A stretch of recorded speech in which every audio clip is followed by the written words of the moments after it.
We don't care. The United States and NATO, we do not care how many Ukrainians die, not civilians, not women, not children, not soldiers. We do not care. It's become a great football game. We've got our team, they've got our team, rah, rah. We want to get the biggest score and run it up. And, we don't care how many of our players get crippled on the playing field, as long as we win. Now, we are shipping fantastic quantities of weapons, and it's caused the stock of Raytheon, which creates missiles, and Northrop Grumman, which creates aircraft and so forth, and missiles. All of these defense industries have become tremendously bloated with tax dollars. I don't think it's ultimately going to change the outcome. I think that Russia will prevail.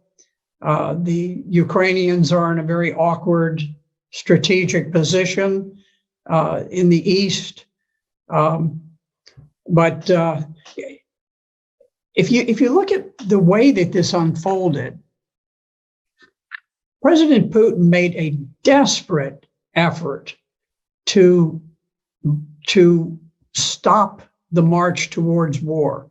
Back in December of 2021, he went so far as to put specific written proposals on the table with NATO, peace proposals to defuse what was coming about. Because at this point, Ukraine was massing troops to attack the Donbas. So he was trying to head this off. He didn't want war. And NATO just blew it off, just dismissed it, never took it seriously, never went into serious negotiations.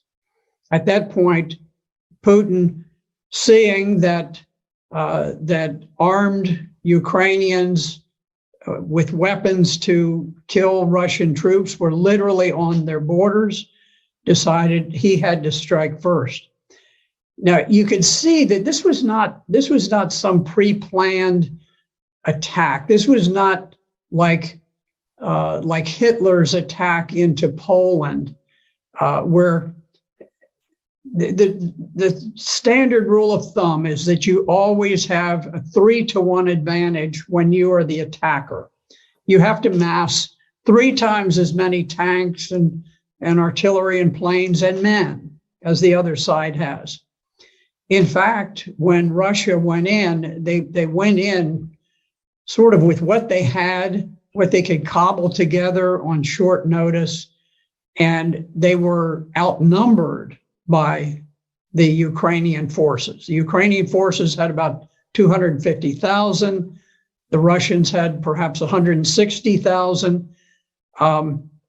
So instead of having 3 times as many, they actually had fewer troops than the Ukrainians, but they were forced to attack to try to preempt the battle that was looming, where the Ukrainians had massed these forces against the Donbas. Now, the Donbas is adjacent to Russia. It is a portion of Ukraine that did not join with the revolutionary government that conducted the coup in 2014 and overthrew the government of Ukraine. They refused to become a part of the new revolutionary government of Ukraine. And so they declared their independence. And Ukraine had massed this enormous army to attack against the Donbas. And so Russia was forced to go in to preempt that planned attack by Ukraine. And you could see that Russia very much hoped that they could conduct this special operation without unduly causing casualties for the Ukrainians, because they they think of the Ukrainians, or at least they did think of the Ukrainians as brother Slavs, that they wanted to have good relations. But there was a famous picture with a Russian tank that had been stopped by a gathering of maybe 40 civilians who just walked out in the road and blocked the road, and the tank stopped. I can tell you, in Vietnam, if we had a bunch of people who stood in the way of an American tank going through, that tank would not have slowed down in the slightest. It wouldn't have honked a horn. It wouldn't have done anything. Wouldn't have fired a warning shot. It would have just gone on. And I think that's more typical. I'm not criticizing the Americans. I was there and I was fighting, and I probably would have driven the tank straight through myself. But what I'm saying is that the rules of engagement for the Russians were very, very cautious. They didn't want to create a great deal of hatred and animosity. The Russians did not go in. They did not bomb the electrical system, the media systems, the water systems, all of these, the bridges and so forth. They tried to retain the infrastructure of Ukraine in good shape because they wanted it to get back. They just wanted this to be over with and get back to normal.